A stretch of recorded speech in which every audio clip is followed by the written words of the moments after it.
Uma nova cosmovisão. Esse aqui é o vídeo de número 10 do nosso estudo da carta de Paulo aos Colossenses. Se você chegou até aqui, você com certeza tem aprendido muito sobre essa carta. E hoje nós vamos falar sobre essa nova cosmovisão que nós adquirimos quando nós passamos por esse processo da santificação. A nossa mente vai sendo transformada pela palavra de Deus, o nosso entendimento vai sendo mudado e a forma e a maneira com que nós olhamos para a vida, a maneira com que nós encaramos as mais diversas situações da nossa vida, ela vai sendo transformada. Nós vamos adquirindo uma nova maneira de ver o mundo. Isso é a cosmovisão, é a forma com que nós olhamos para esse mundo. E esse vídeo aqui de hoje, nós vamos ver justamente isso. Como que um cristão que foi impactado pelas verdades do Evangelho, que está passando por esse processo de santificação, como ele agora vê o mundo, como ele encara os seus relacionamentos, as suas mais diversas interações com a sociedade. Tudo isso é afetado, é mudado quando a nossa mente ela é transformada pelas Escrituras, pela Palavra de Deus. E um detalhe muito importante de nós entendermos aqui é como esse tipo de estudo que nós estamos fazendo é importante para a caminhada cristã, de pegarmos uma carta e estudarmos ela toda, do início ao fim.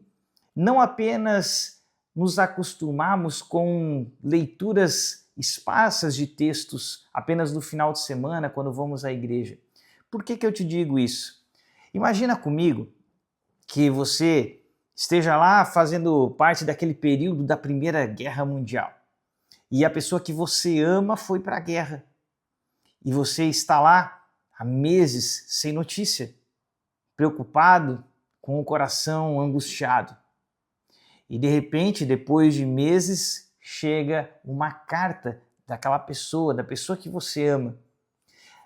Agora se pergunte, como que você iria lidar com essa carta? Essa carta que chega nas tuas mãos, vamos supor que é uma carta ali com 4, 5 páginas. De que maneira você lidaria com ela? Será que você ia pegar algum trecho lá da terceira folha, leria, guardaria aquela carta e no outro dia, na outra semana, você leria mais algum outro trecho? Não seria dessa maneira que você iria lidar. Você iria pegar essa carta e com toda a sua avidez, leria ela do início até o fim. Por quê? Porque você quer entender o que está acontecendo. Qual é a mensagem principal da pessoa amada para você? Se ela está bem, como é que está a saúde dela? Depois que você leu a carta toda, aí sim você vai talvez voltar a ela nos outros dias para pegar alguns trechos em que você achou mais bonito e vai ler, e vai se emocionar, e vai meditar naquilo que a pessoa escreveu.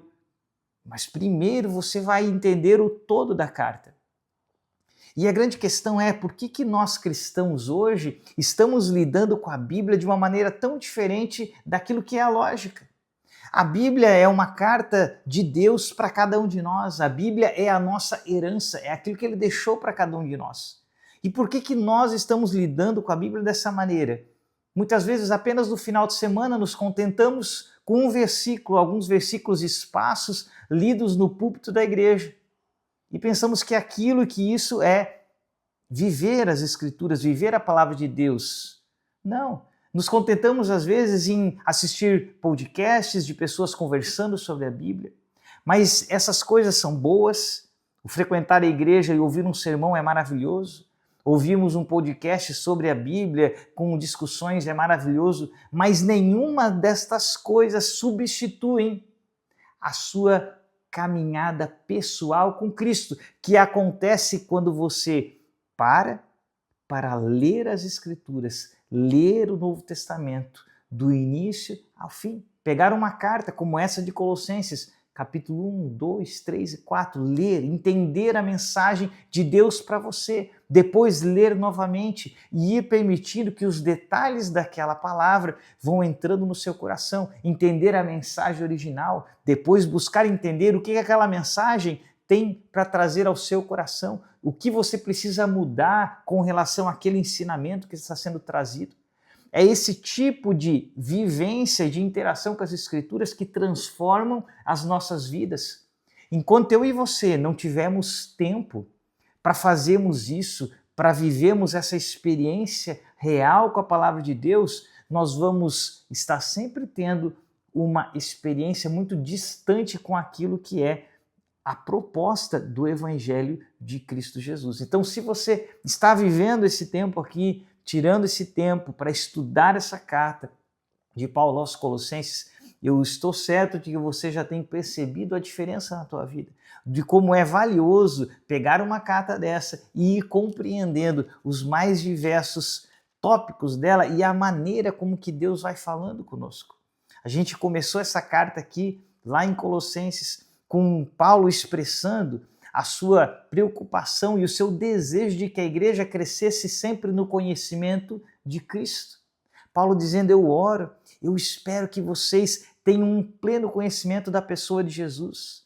Logo na sequência, nós vimos aquele texto maravilhoso onde Paulo vai dizer que Cristo é a imagem do Deus invisível, o primogênito de toda a criação, que nele todas as coisas foram criadas. E ele vai falando para nós de quão grande e quão poderoso é esse Cristo. Na sequência, nós vimos que Cristo, além de o próprio Deus encarnado, ele realizou uma obra maravilhosa na cruz, que é a razão de nós sermos salvos. E o texto vai mostrar para nós que nós estávamos perdidos, mas agora em Cristo Jesus fomos resgatados. E Paulo então nos apresenta o evangelho maravilhoso, que é essa obra de Deus na nossa direção, vindo nos resgatar, vindo nos salvar. E agora em Cristo Jesus nós somos feitos um só povo. E no finalzinho do capítulo 1 ele vai dizer um pouco do que é ser igreja, do amor que está envolvido a igreja, em como nós aprendemos a nos importar uns com os outros. Depois no capítulo 2 nós vimos o que não é o viver em Cristo. Ele vai dizer, olha, viver em Cristo Jesus não é legalismos, não é tentar guardar uma série de normas na força do seu braço, porque ele diz e termina o capítulo 2 dizendo, porque todas essas regras que muitas vezes as religiosidades inventam de não toques, não prove, não faça isso, elas não têm poder nenhum, ele vai dizer assim, ó, não tem valor algum para refrear os impulsos da carne. Ou seja, aquele que tenta viver por meio dessas coisas, ele não consegue, porque ele se percebe fraco e incapaz. E no capítulo 3, então, Paulo nos mostra, olha, já que esse não é o caminho, então qual que é o caminho? E ele vai nos dizer, a vida em Cristo é permitir que a palavra de Deus habite ricamente em nós, que é justamente isso que nós começamos falando. É permitir que você esteja sendo constantemente exposto à palavra de Deus, mas a toda a palavra, não versículos esparsos, mas à leitura e ao entendimento dia e noite, o tempo todo. Você precisa mergulhar a sua mente nas Escrituras, substituir os pensamentos naturais nossos, que são pensamentos maus, que nós já vimos, substituir esses pensamentos pelos pensamentos de Cristo, pela palavra de Cristo. E esse processo de substituição dos nossos pensamentos, daquilo que está na nossa mente, daquilo que habita no nosso coração, é o processo de santificação, onde nós vamos sendo feitos à imagem de Cristo Jesus.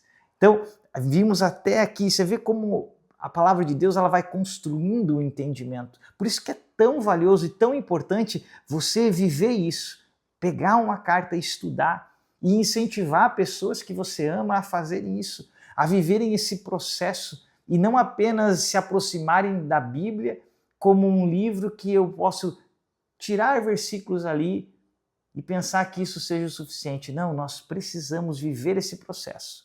Então nós chegamos aqui nesse processo da santificação, que é quando a minha mente passa a ser moldada pelaquilo que está nas Escrituras Sagradas. E nós paramos no versículo 17, capítulo 3, versículo 17, que diz assim: tudo o que vocês fizerem, seja em palavra ou em ação, façam-no em nome do Senhor Jesus, dando por meio dele graças a Deus Pai. Olha, aqui que é muito importante, quando ele diz assim, tudo o que vocês fizerem, ou seja, quando nós chegamos nesse processo de santificação, a nossa mente passou a ser agora moldada pela palavra de Deus, qual que é o resultado natural? Agora, então, tudo aquilo que eu fizer, tudo aquilo que eu viver, vai passar a ter a influência do Evangelho na minha vida. É nisso que resulta aquilo que nós chamamos da nova vida, a vida nova do cristão, o nascer de novo que Jesus fala para Nicodemos em João capítulo 3. A partir do momento que eu nasci de novo e vivo esse processo de santificação, é natural que nessa nova vida eu tenha uma nova visão. Por isso que o título é Uma Nova Cosmovisão. Não faz sentido eu e você pensarmos que nós de fato nascemos de novo, se a maneira com que você ainda olha o mundo, a maneira com que você se relaciona com o mundo é a maneira anterior.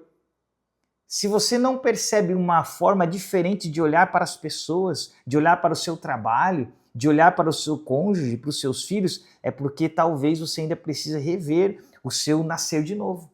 Porque quando você nasce de novo, é natural que nasça também com isso uma nova maneira de viver, de ver o mundo, de enxergar os nossos relacionamentos. E é exatamente isso que vai tratar aqui do versículo 18 até o iniciozinho ali, o capítulo 4, versículo 1. É como se esse trecho aqui que nós vamos estudar fosse um parênteses que ele abre quando ele fala esse versículo 17. Olha, tudo que vocês fizerem, façam como quem faz para o Senhor, em nome do Senhor Jesus. E aí ele vai abrir esse parênteses e ele vai começar a dizer, olha, vocês, mulheres que nasceram de novo, que agora estão em Cristo Jesus, vocês têm uma maneira de proceder.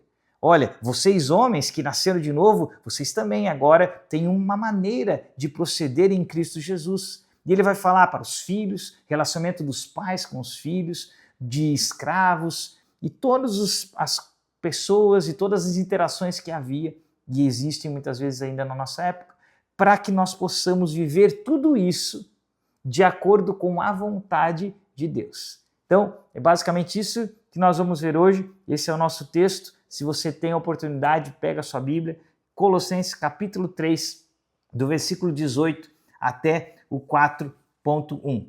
E nós vamos estudar. Se você está caminhando aqui, não deixa, é muito importante de clicar no joinha aqui embaixo do vídeo, colocar lá um joinha, isso ajuda bastante aqui a plataforma a entender que esse vídeo que você está assistindo é um vídeo relevante e indicar para outras pessoas. Se você não é inscrito também, já se inscreve no canal aí e divulga ele, passa para frente. É uma maneira de nós levarmos o Evangelho, levarmos aquilo que é a palavra de Deus mais adiante para mais pessoas serem abençoadas.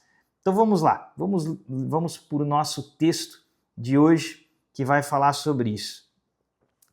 Aqui ele começa falando sobre o versículo 18 primeiro com as mulheres. Ele vai dizer assim, mulheres, sujeite-se cada uma a seu marido, como convém a quem está no Senhor. Aqui primeiro cabe a gente fazer uma observação bem importante. A gente disse que, de fato, as nossas relações, quando a gente se converte, quando a gente recebe Cristo, elas não continuam mais sendo as mesmas, né? Quando nós nos tornamos cristãos, o fato de ser cristão não é apenas alguma coisa que eu adiciono no meu currículo. Ah, eu agora sou um engenheiro, eu tenho uma família e também sou cristão. Não, quando você recebe Cristo, isso passa a estar acima de todas as coisas. É o que te define. Se alguém perguntar quem você é, a definição que você tem, eu sou um cristão. Porque isso vai mudar absolutamente tudo na sua vida. Vai mudar a forma com que você é um engenheiro, a forma com que você é uma dona de casa, a forma com que você é uma professora ou qualquer outra profissão. O ser cristão, ele está acima de tudo, é a base de todas as coisas que nós vivemos. E de fato, nas Escrituras, nós vamos ver aqui que cada um de nós tem papéis diferentes na sociedade. As Escrituras mostram isso. O homem tem um papel específico, a mulher tem um papel específico na sociedade. No entanto, todos têm a mesma dignidade diante de Deus. Veja, quando a gente olha aqui Colossenses 2:11, que a gente já estudou esse texto, olha o que ele diz. Nessa nova vida que nós estamos falando aqui, nesse novo nascimento em Cristo Jesus, já não há diferença entre grego e judeu, circunciso e incircunciso, bárbaro e cita, escravo e livre, mas Cristo é tudo e está em todos.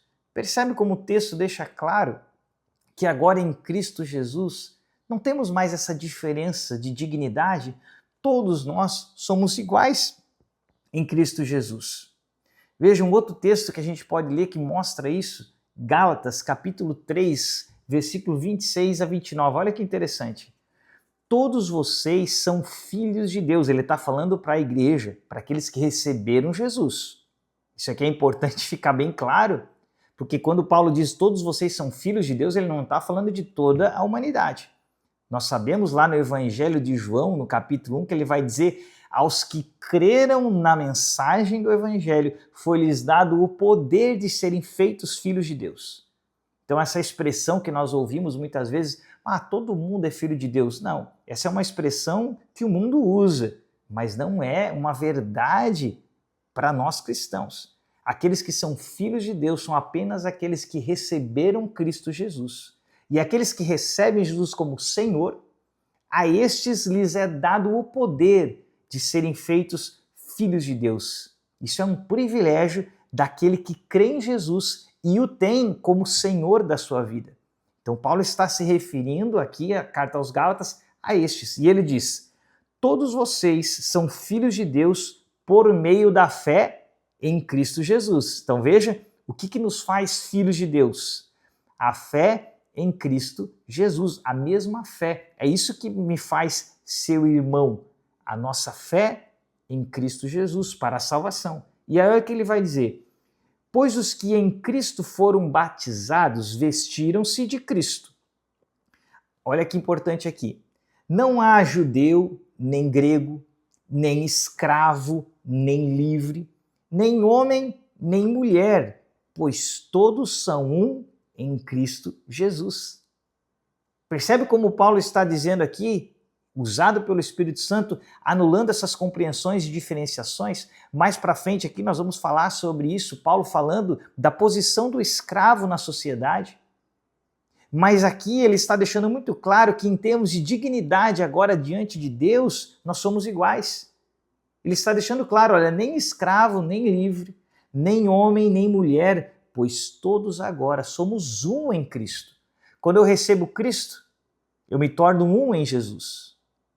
A minha esposa também, recebendo Cristo, ela se torna um em Cristo.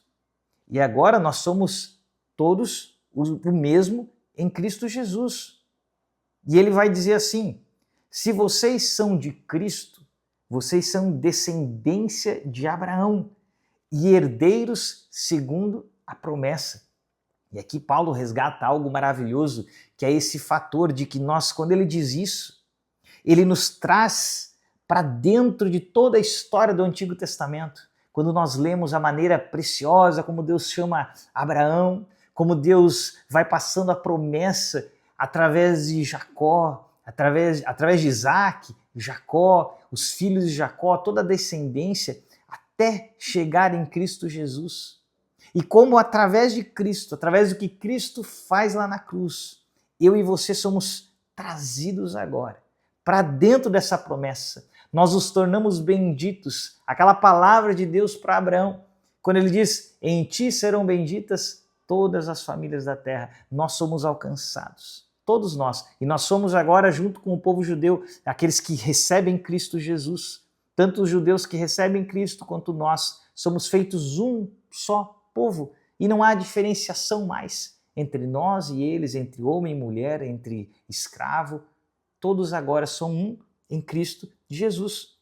Mas, como nós vamos ver aqui na sequência, Paulo vai dizer: mas nós temos ainda atribuições diferentes, papéis diferentes dentro da sociedade. Embora isso precise ficar claro, a dignidade nossa diante de Deus, diante de Cristo Jesus, permanece a mesma. Observa só que Jesus não chamou apóstolas. Nós só temos apóstolos. Aqueles a quem foi confiado o deixar as Escrituras para nós foram apenas homens. Deus deixou, Cristo deixou dessa forma, ele quis que fosse dessa forma. Ele não estabeleceu mulheres para essa posição de apostolado. Agora, isso é porque as mulheres não tinham dignidade suficiente? De maneira alguma. Quando você lê os evangelhos e vê a forma com que Jesus se relacionava com as mulheres do seu ministério, elas, muitas que sustentavam o ministério de Jesus financeiramente, o fato de Jesus ter escolhido uma mulher para ser a primeira pessoa a testificar da sua ressurreição, olha que privilégio que Maria teve de ser a primeira a poder ver o Cristo ressurreto e testificar a respeito disso. Então, de maneira alguma, isso são apenas funções e atribuições diferentes que cada um tem, mas isso é importantíssimo ficar claro, a dignidade de todos nós, tanto homens quanto mulheres, crianças, adultos, é a mesma diante de Cristo Jesus. No Evangelho, nós somos um único povo, mas cada um no reino vai ter suas atribuições diferentes. Assim como nós temos os dons, você vai ter alguém que exerce o dom de mestre, pastor, o outro é um obreiro, o outro está lá fazendo os serviços os mais simples possíveis, mas a palavra vai dizer que o mesmo Espírito Santo atua em todos. Nós somos um único corpo e nenhuma parte do corpo pode se vangloriar com relação à outra, porque somos todos um em Cristo Jesus. Então isso é muito valioso a gente entender. Então quando ele fala aqui para as mulheres, e ele diz, mulheres sujeitem-se, cada uma ao seu marido, a gente pode pegar um paralelo que talvez esteja mais completo em Efésios. Paulo também faz esse mesmo chamado aqui na carta aos Efésios, no capítulo 5, no versículo 22, olha como ele coloca. Esposas, cada uma de vocês deve se sujeitar ao seu marido como ao Senhor, pois o marido é o cabeça da esposa. Olha só que interessante. Ele está falando aqui que a sua sujeição com relação ao seu marido, ela deve ser como ao Senhor Jesus. Por quê? Ele vai dizer, o marido é o cabeça da esposa. E ele vai fazer uma comparação. Deus quis fazer dessa forma, colocar o marido como cabeça da esposa. E ele diz, da mesma forma com que Cristo é o cabeça da igreja. A mesma relevância em termos de direcionamento, de liderança que Jesus tem para com a sua igreja, é a mesma liderança que Deus estabeleceu do homem para com a sua esposa. Isso aqui é algo valioso demais, de pararmos e pensarmos sobre isso. Deus estabeleceu isso, que da mesma forma que Cristo é o cabeça, o líder da igreja, na casa, num lar cristão, o homem deve ser o cabeça da sua casa, o líder. Daí que vem essa compreensão daquele que é o sacerdote do seu lar, que é o seu corpo, do qual ele é o Salvador. E aí ele termina, como a igreja está sujeita a Cristo, é essa sujeição da igreja diante, não de alguém que vai subjugar a igreja, não. Ele está dizendo como a igreja está sujeita a Cristo. A igreja está sujeita a Cristo como Cristo, aquele que morreu pela igreja, que salvou a igreja, que restaura a igreja, que dá dignidade à igreja. Aí ele vai dizer, assim a esposa esteja sujeita em tudo a seu marido. Veja a beleza, porque muitas vezes as pessoas leem essa palavra, a mulher sujeite-se ao seu marido, e entendem isso de uma forma completamente errada, como uma subserviência, de modo algum. É uma sujeição em amor. como quem se sujeita a alguém que cuida de você, que tem a função de proteger você. E um detalhe muito importante, quando nós estudamos a teologia reformada, que é o que nós trazemos aqui, a gente frisa muito isso, que justamente a legitimidade dessa autoridade do marido, ela está limitada dentro da palavra de Deus. E ninguém deve se submeter a um marido que não vive aquilo que a palavra de Deus diz que é a forma correta de se cuidar de alguém. Vou te dar um exemplo.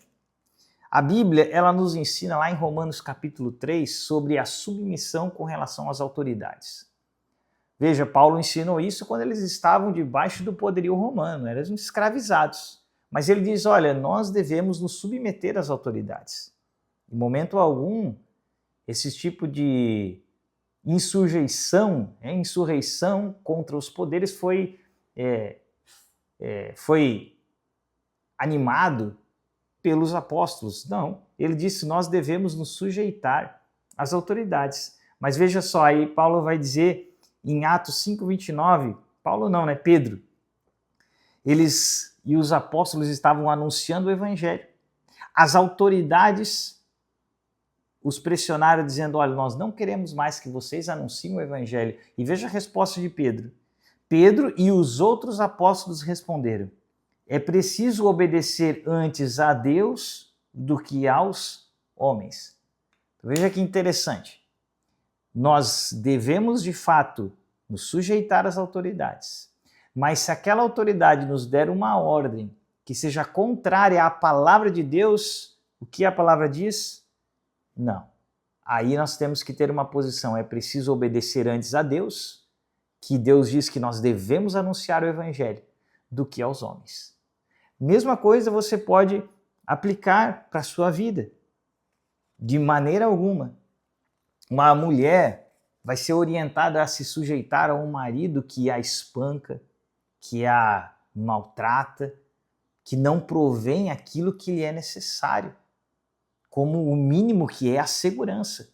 Então, nesse ponto, a teologia reformada sempre diz, uma mulher jamais deve se sujeitar à violência, porque jamais essa é a vontade de Deus para ela. Então, a sujeição é debaixo daquilo que está nos limites da palavra de Deus. Olha só o que vai dizer aqui no 1 Pedro 3,7. Maridos, do mesmo modo, sejam sábios no convívio com sua esposa, tratando-a com honra. Veja como a palavra diz, deixa claro, como parte mais frágil e coerdeira do dom da graça da vida, de forma que não sejam interrompidas as suas orações. Olha como isso é sério. O marido que não trata a esposa com honra, que age para com violência, olha o que a palavra diz, as suas orações são interrompidas. Ele está abandonando tanto a palavra, aquilo que é a vontade de Deus, que ele perde a sua relação para com Deus. Então, qual é a parte de que uma mulher vai se sujeitar a um homem que espanca e que a violenta? De forma alguma. Agora a gente tem que ter atenção para um detalhe aqui bem importante. Eu vou ler um texto aqui para você e você vai entender. 1 Pedro 3, de 1 a 2. Do mesmo modo, olha o que Pedro está dizendo para as mulheres. Do mesmo modo, mulheres, cada uma de vocês esteja sujeita a seu marido, para que, mesmo se ele rejeitar a palavra, seja ganho sem palavras, pela conduta da esposa, ao observar a conduta pura e respeitosa de vocês. No que eu digo aqui com relação a essa exceção para a sujeição de maridos que espancam e maltratam suas esposas, o texto aqui de 1 Pedro vai deixar bem claro que isso também não está falando com relação ao marido ímpio.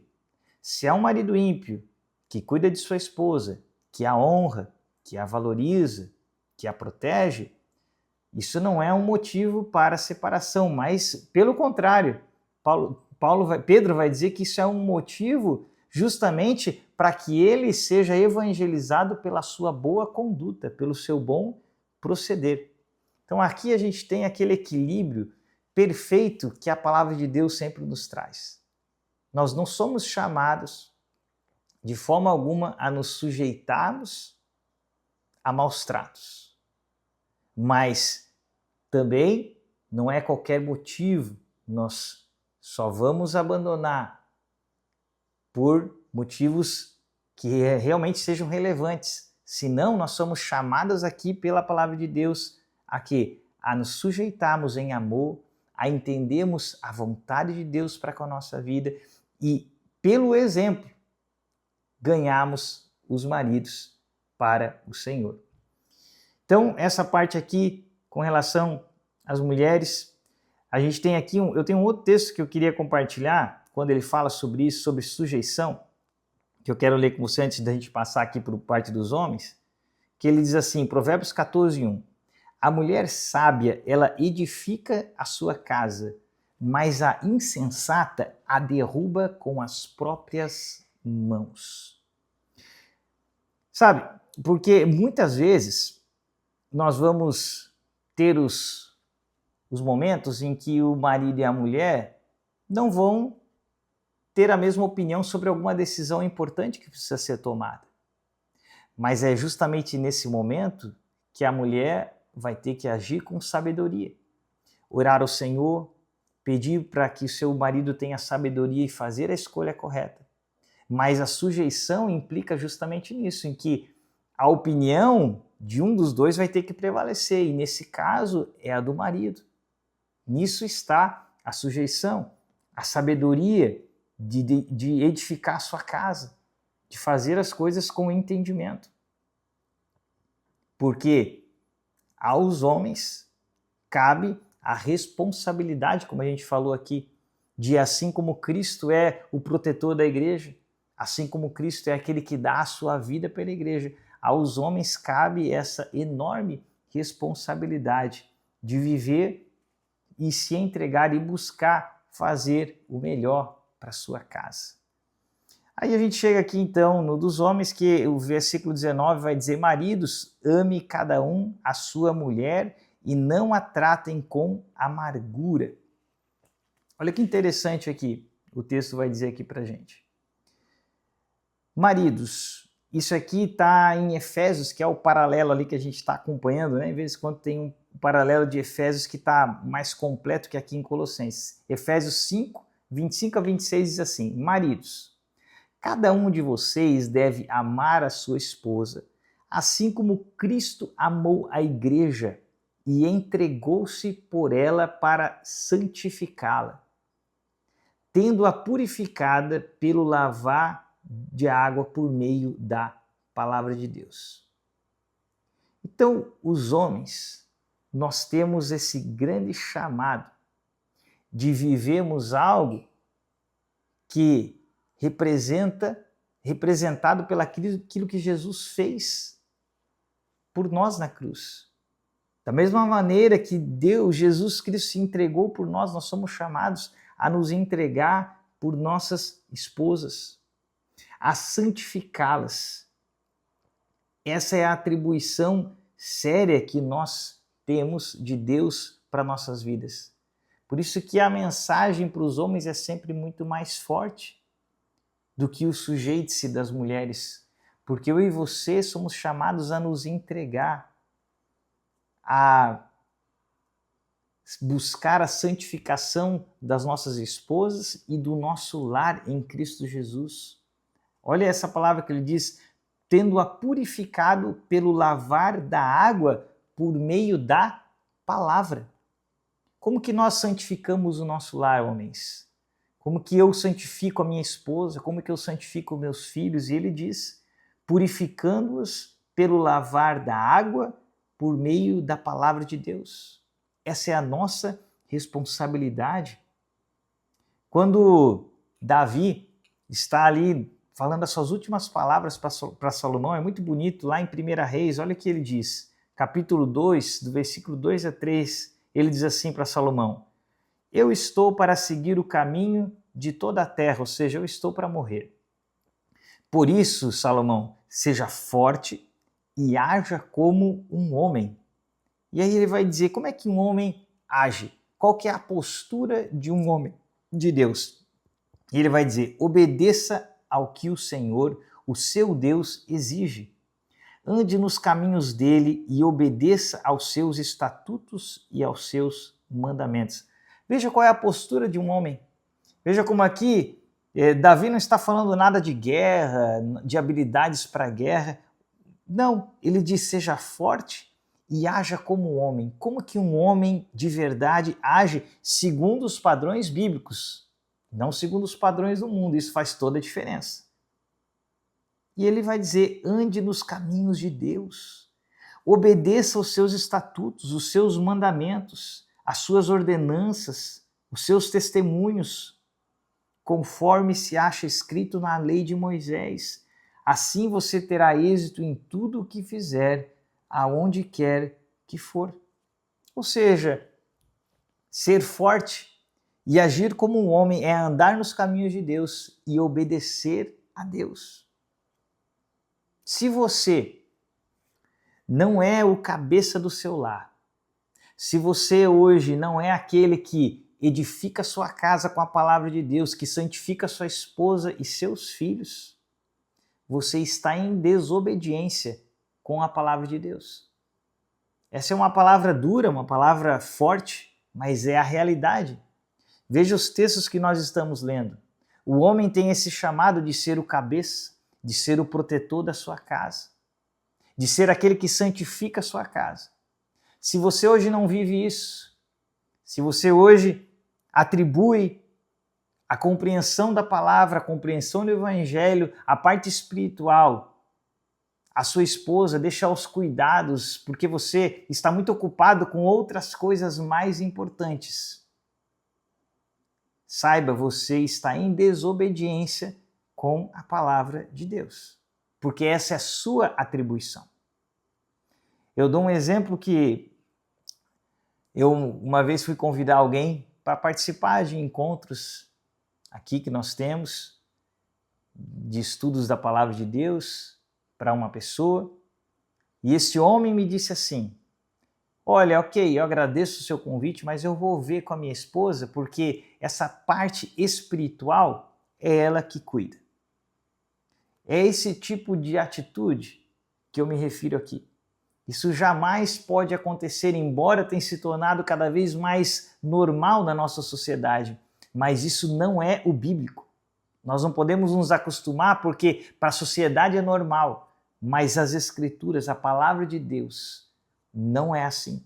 O homem é chamado para ser o cuidador da sua casa, o protetor, aquele que conhece a palavra de Deus, aquele que edifica o seu lar, aquele que mostra os rumos para a sua família, aquele que toda a família olha e diz: nós queremos amar ao Senhor assim como Ele ama o Senhor. Esse é o seu chamado, e se você vive algo diferente disso, saiba, você não está vivendo de acordo com a palavra de Deus. A mensagem pode ser dura, mas veja os textos que nós lemos. É a palavra de Deus, não é a minha mensagem, mas é o que a palavra de Deus diz. Essa é a atribuição do homem. Nós somos chamados para liderarmos nossa casa, nossa família, com a palavra de Deus, para santificarmos a nossa casa, o nosso lar, com a palavra de Deus. Veja, nós citamos lá no início do vídeo, falamos sobre guerra. E a guerra mais importante de todas é a batalha espiritual. Efésios capítulo 6 e tantas outras partes dizem que nós vivemos uma batalha, uma guerra espiritual todos os dias. O mundo tentando destruir seu lar. E nessa guerra, a guerra mais importante, a batalha espiritual, será que o certo é eu e você mandarmos nossas esposas para o fronte da batalha? Não, de forma alguma. A guerra espiritual, eu e você temos que pegar o escudo, capacete e irmos para frente, para o fronte de batalha, enfrentarmos o inimigo com suas mensagens, com suas mentiras, e sermos nós a representarmos nossa casa, nosso lar, protegemos nossos filhos, nossas esposas. Elas têm sim uma importância vital nessa batalha, mas não para nós expormos elas ao fronte de batalha. Nunca foi assim em nenhuma guerra e não deve ser assim na guerra espiritual. Nós somos chamados para sermos os líderes da nossa casa, líderes espirituais, homens fortes, homens conhecedores da palavra de Deus, homens que enfrentam o mal e chamam para si a responsabilidade da educação espiritual dos filhos, do caminho espiritual dos filhos, do destino espiritual dos filhos. Essa é a mensagem que a palavra de Deus nos traz. Proteção, proteger nossa família. E não existe proteção mais importante hoje que eu e você podemos dar para nossa família, senão a proteção no campo espiritual.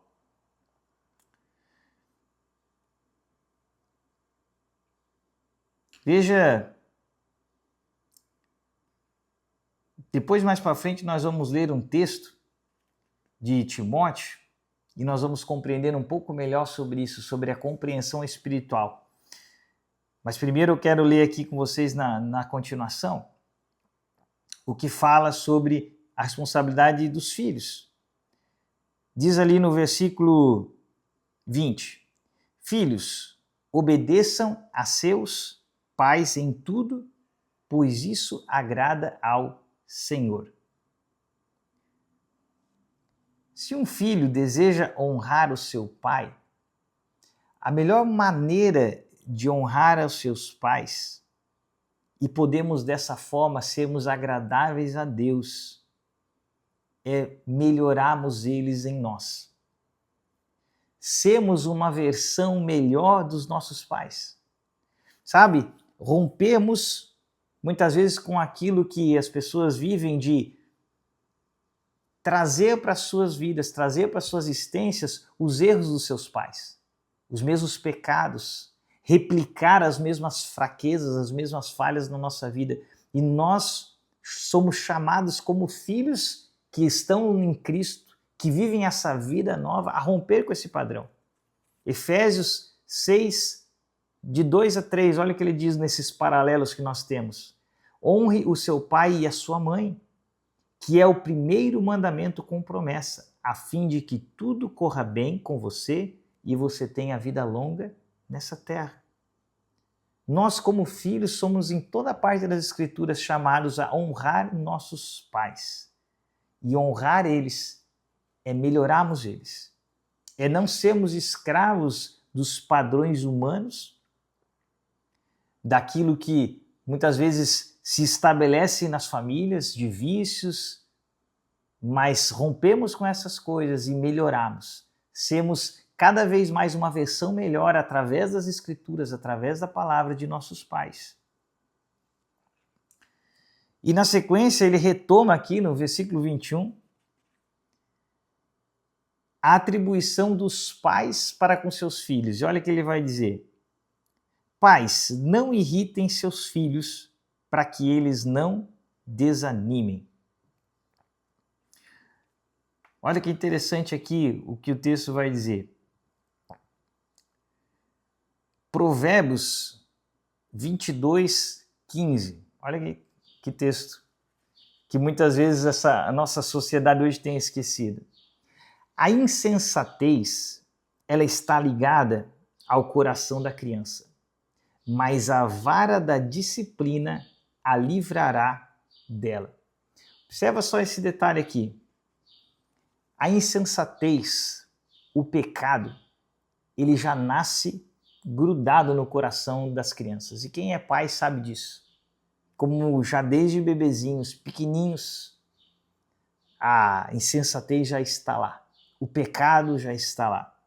E a palavra vai dizer que a vara da disciplina a livra dela. Mas muitas vezes a gente fala aqui no canal sobre isso, que o caminho cristão, o caminho do evangelho é o caminho do meio. Não é o caminho dos extremos. Quando nós vamos para os extremos, nós caímos em valas perigosíssimas. E uma coisa é você cair numa vala que é a de não corrigir seu filho. E a outra, o outro extremo, é a outra vala, que é a vala em que a pessoa passa dos limites. Bate em excesso, machuca a criança, bate com ira. Não. O caminho do evangelho é o caminho do meio. É onde nós vamos corrigir os nossos filhos, mas não para irritá-los, não para trazer rancor aos seus corações. Não, nós vamos edificá-los. Nós vamos corrigi-los com moderação, como quem ama, dentro da palavra de Deus, porque nós queremos trazer para eles a disciplina do Senhor, a compreensão do caminho de Deus, e esse é o caminho que o Senhor nos chama a fazer com relação aos nossos filhos. Nós ensinamos os nossos filhos, mostramos o caminho para eles, mas não como quem aponta, dizendo, olha filho, lá é o caminho. Eu estou aqui vivendo uma vida totalmente diferente, totalmente errada, mas vai no caminho. Não. O chamado nosso é para mostrarmos para os nossos filhos o caminho de Deus enquanto nós andamos no mesmo caminho. Por isso o texto de Hebreus, que eu quero ler aqui com você, ele é um texto mais longo, mas ele é muito lindo, vale a pena nós lermos ele todo. No capítulo 12, no versículo 5 até o 11. Veja que esse texto, como ele é valioso e como ele é precioso para nós com relação à educação dos nossos filhos. Olha o que o escritor de Hebreus diz. Vocês se esqueceram da palavra de ânimo que ele dirige a vocês como filhos? Meu filho, não despreze a disciplina do Senhor, nem se magoe com a sua repreensão. Pois o Senhor disciplina a quem ama e castiga todo aquele a quem aceita como filho. Perseverem na disciplina. Deus os trata como filhos. Ora, que filho não é disciplinado pelo pai? Todavia, se vocês ficarem sem disciplina, da qual todos se tornaram participantes, então vocês são bastardos, não filhos. Além disso, nós tínhamos pais humanos que nos disciplinavam e nós os respeitávamos. Quanto mais devemos submeter-nos ao Pai espiritual, para assim vivermos. Os nossos pais nos disciplinavam por curto período, segundo lhes parecia melhor. Deus, porém, nos disciplina para o nosso bem, para que participemos da sua santidade. Nenhuma disciplina parece motivo de alegria no momento em que é recebida, mas sim motivo de tristeza. Mais tarde, no entanto, produz um fruto de justiça e paz para aqueles que por ela foram exercitados.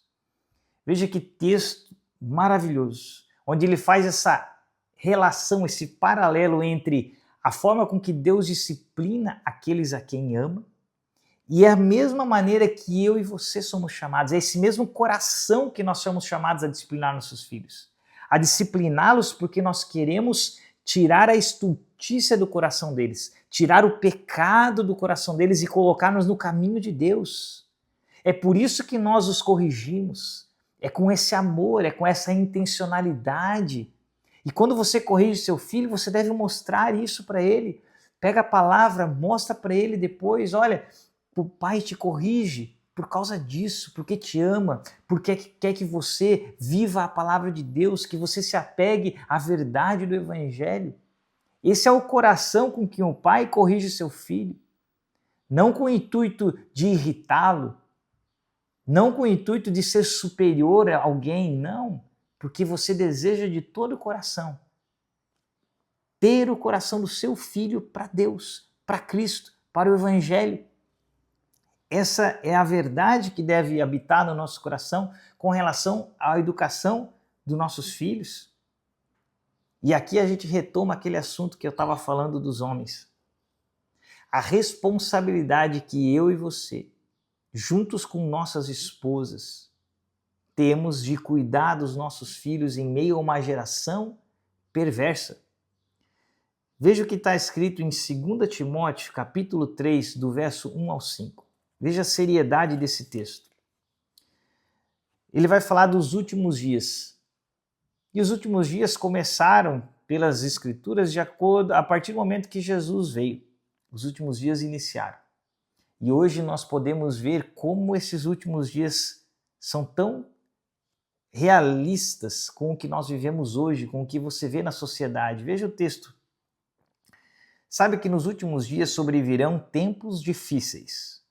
Isso porque os homens serão amantes de si mesmos, apegados ao dinheiro, arrogantes, orgulhosos, blasfemos, desobedientes aos pais, ingratos, ímpios, insensíveis, irreconciliáveis, caluniadores, sem domínio próprio, cruéis, inimigos do bem, traidores, impetuosos, soberbos, mais amantes dos prazeres do que amantes de Deus.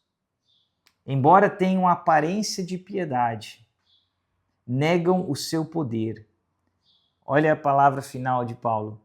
Afaste-se destes também. Veja como é que é o mundo de hoje, que Paulo diz, dos últimos tempos. Veja que lista terrível, como o mundo se tornou mal, como as pessoas têm se tornado cada vez mais ímpias, mais amantes dos prazeres. Veja como o mundo corre atrás de se deleitar em prazeres e mais prazeres, em tudo aquilo que se oferece, mas rejeitam Deus. A única coisa de Deus que eles querem é as aparências. É a aparência de religiosidade, mas rejeitam o poder de Deus.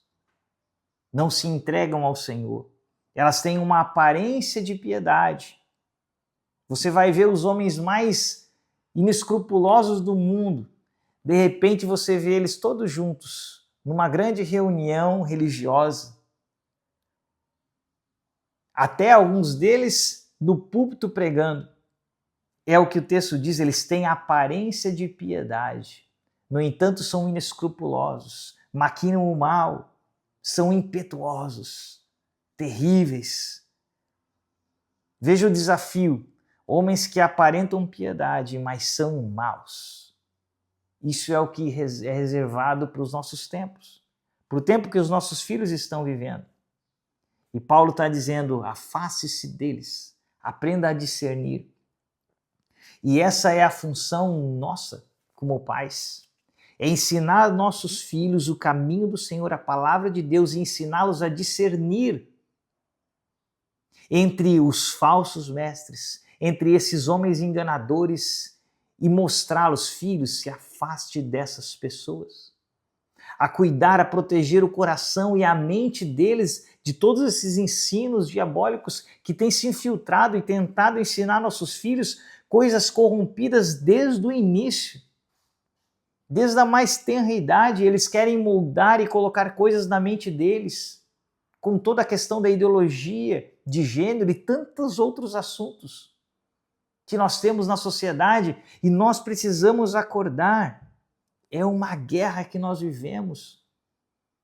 E nós somos chamados a termos responsabilidade, a abrirmos nossos olhos antes que seja tarde demais. Nós precisamos ensinar os nossos filhos a se afastarem do que é mal.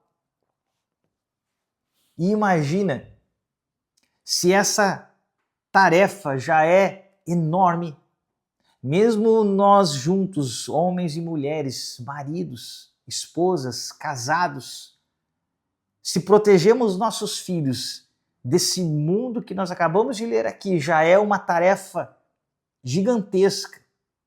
Imagina se o inimigo conseguir aquilo que ele vive tentando em todos os lares, separar homem e mulher. Fazer com que um se levante contra o outro, com que vocês apenas vejam o erro um do outro e pensem e cogitem em se separar e romper a aliança que assumiram diante de Deus. Quando nós fazemos isso, É como se nós estivéssemos abrindo completamente o flanco para o inimigo entrar e destruir nossos filhos com suas ideologias, com seus ensinos diabólicos. Porque o que se tem tentado ensinar aos filhos, às crianças hoje, é totalmente diabólico. Se você ainda não percebe, se você ainda faz meia-culpa e diz isso é exagero dos cristãos, é porque você ainda não entendeu a realidade da guerra espiritual. As coisas que eles pregam e que eles tentam ensinar são altamente destrutivas para corromper o coração dos seus filhos. Que nós possamos estar atentos, que nós, como homens, possamos entender a nossa responsabilidade e junto de nossas esposas nos darmos as mãos e enfrentarmos isso. Protegemos nossos filhos com a palavra de Deus, cercarmos eles com a graça, com a verdade do Evangelho, para que possamos então permanecer de pé em meio a essa guerra. E por fim, o vídeo já está bem grande. A gente fala aqui para encerrar sobre os escravos, onde ele vai dizer: escravos, obedeçam em tudo aos seus senhores terrenos, e não somente para agradá-los quando eles estão observando, mas com sinceridade de coração, pelo fato de vocês temerem ao Senhor. Tudo o que fizerem, façam de todo o coração, como para o Senhor e não para os homens, sabendo que receberão do Senhor a recompensa da herança. É a Cristo o Senhor que vocês estão servindo. Quem cometer injustiça, receberá de volta a injustiça, e não haverá exceção para ninguém. Senhores, deem a seus escravos o que é justo e direito, sabendo que vocês também têm um Senhor nos céus. Com relação a essa parte aqui da orientação com relação aos escravos, aqueles que acusam as Escrituras, não sei se você já ouviu de pessoas falando, né, de que a Bíblia é um livro que apoia a escravidão. Então, essas pessoas vão sempre ler o texto e interpretá-lo da forma que eles quiserem para poderem fazer essas acusações. Mas o fato é que o que nós temos aqui, quando a gente lê o texto, é claramente Paulo trazendo uma maneira correta dos escravos viverem, mas não apoiando a escravidão. Ele diz, olha, é como se dissesse, é o que nós temos. Nós vivemos nessa condição. Da mesma forma com que nós vimos há pouco tempo ali, falamos de Romanos 13, onde Paulo vai falar sobre a submissão das autoridades. De maneira alguma era a condição ideal estarem como escravos de Roma. No entanto, era o que eles tinham. Eles estavam naquela condição e deveriam então se submeter às autoridades naquilo que fosse dentro da palavra. Da mesma forma, Paulo se dirige aos escravos, olha, essa é a condição atual. Essa é a maneira com que as coisas estão acontecendo. Não vamos causar uma revolta. Paulo não estava pregando uma revolta social, mas justamente uma transformação das relações. O que Paulo incentiva aqui é uma transformação da relação entre o senhor e o escravo. Essa é a grande revolução do Evangelho. É quando ele transforma a forma de pensar, tanto do escravo quanto do seu senhor.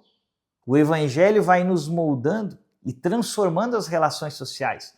Nós temos uma carta na Bíblia, que é justamente a carta que Paulo escreve para Filemão.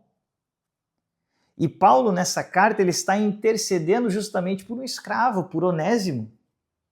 Um escravo que havia fugido. E agora, Paulo está pedindo para Filemão, porque esse escravo se converteu, recebeu Cristo como seu Senhor. E Paulo então vai pedir, lá em Filemão 1,16, olha o que Paulo diz, olha, receba Onésimo não mais como um escravo, mas como um irmão amado. Olha que maravilha. Paulo está falando, olha, essa é a grande revolução. Não enxergue mais dessa maneira, mas como um irmão em Cristo Jesus. O evangelho ele vai criar a fraternidade e vai, dessa maneira, anulando a base moral da escravidão. E esse é o tom que você percebe aqui Paulo escrevendo. Os escravos deveriam agora se sujeitar aos senhores terrenos, mas como quem se sujeita ao próprio Deus, ao próprio Cristo. Veja o que diz aqui em 1 Pedro 2, capítulo 2, do 13 ao 17. Por causa do Senhor, sujeite-se a toda autoridade constituída entre os homens, seja ao rei como autoridade suprema, seja aos governantes como enviados por ele para punir os que praticam o mal e aprovar os que praticam o bem, pois é da vontade de Deus que, pela prática do bem, vocês silenciem a ignorância dos insensatos. Vivam como pessoas livres, mas não usem a liberdade como desculpa para fazer o mal. Vivam como servos de Deus, tratem todos com o devido respeito. Amem os irmãos, temam a Deus, honrem ao Rei. Então veja que interessante. Essa é a orientação de Pedro, debaixo do poderio de Roma. Então a pregação de Paulo, de Pedro, dos apóstolos, não é essa revolução contra o que se está estabelecido socialmente, mas é justamente uma revolução dentro de cada um de nós.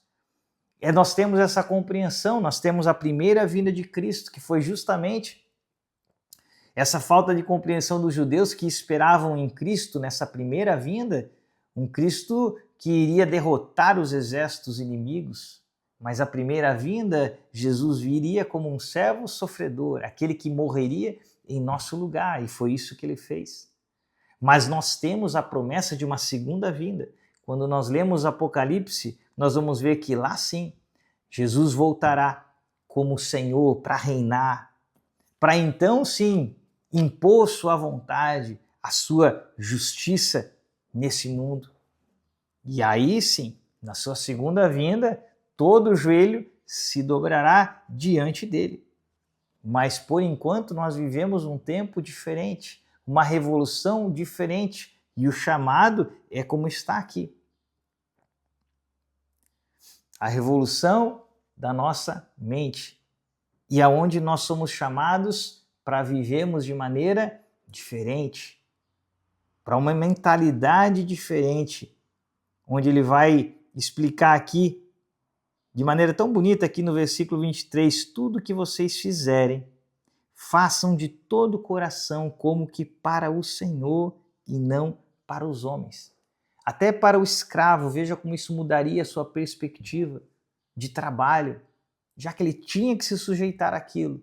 Mas ele agora fazia, mas como quem faz para o Senhor, sabendo que Deus o recompensará, sabendo que o Senhor que está lhe vendo é quem lhe recompensa, que vai lhe dar a herança digna dele. E aí Paulo também alerta aos senhores dos escravos, dizendo, olha, deem aos seus escravos o que é justo e direito. Por quê? Porque vocês sabem, como cristãos, que vocês também têm um Senhor nos céus. Ou seja, Paulo, pela palavra de Deus, inspirado pelo Espírito Santo, ele muda a perspectiva aqui, tanto do escravo quanto do Senhor, fazendo que todos saibam que nós temos um Senhor nos céus. E todos nós estamos debaixo da autoridade dele. E somos um, somos iguais. Como nós começamos falando. Temos a mesma dignidade em Cristo Jesus. E apenas exercemos funções diferentes no nosso lar, na sociedade, mas ninguém é melhor um que o outro. Todos temos a mesma dignidade em Cristo Jesus, porque fomos alcançados, fomos lavados pelo sangue de Cristo. Temos todos o mesmo Senhor nos céus. E para encerrar aqui, eu quero trazer para você um texto que eu amo demais, que fala justamente e resume de forma perfeita essa questão da mudança da nossa cosmovisão, que é o título aqui do nosso vídeo de hoje. 2 Coríntios, capítulo 5, versículo 15, diz assim: Ele morreu por todos, para que aqueles que vivem já não vivam mais para si mesmos, mas para aquele que por eles morreu e ressuscitou. De modo que, de agora em diante, a ninguém mais consideramos do ponto de vista humano. Ainda que antes tenhamos conhecido Cristo dessa forma, já não conhecemos assim. Veja que texto interessante. Por causa da compreensão do que Cristo fez por nós. Eu já não vou viver mais para mim mesmo. Eu não vou viver mais para os meus prazeres. Mas eu vivo para Cristo, para o seu reino, para a sua igreja, para a família de Cristo. E ele vai dizer que de agora em diante, eu não considero mais ninguém do ponto de vista humano. Eu não olho as pessoas e não as avalio pelas suas funções, pelas suas atribuições. Não, eu olho todas elas com o olhar de Cristo, como vidas a serem alcançadas, ou como aqueles que já são meus irmãos em Cristo Jesus. Tudo eu agora considero do ponto de vista espiritual. Nessa nova cosmovisão, eu vejo o mundo como aqueles que já são meus irmãos em Cristo e me alegro com eles, ou aqueles que ainda precisam ser alcançados por essa boa nova salvadora do Evangelho. Veja como isso muda tudo. Quando nós de fato entendemos o Evangelho, quando nós de fato começamos o processo de santificação, a mais ninguém nós olhamos com outro tipo de olhar, mas nós olhamos aqueles que já são nossos irmãos em Cristo, nos quais nós vamos desfrutar da comunhão, da edificação, e aqueles que carecem da graça, de serem ainda feitos filhos de Deus e desfrutarem da alegria do reino. É nisso que se resume a vida cristã, e espero que esse vídeo, embora longo, tenha sido uma bênção para você, que você tenha apreendido um pouco mais por causa da palavra de Deus e que nós possamos viver dessa forma, buscando ter a cosmovisão do Evangelho, a forma de olhar para esse mundo, assim como Cristo olhou e amou esse mundo, e podemos entregar, oferecer nossas vidas para servirmos as pessoas, para levarmos a palavra do Evangelho, a única palavra capaz de transformar vidas.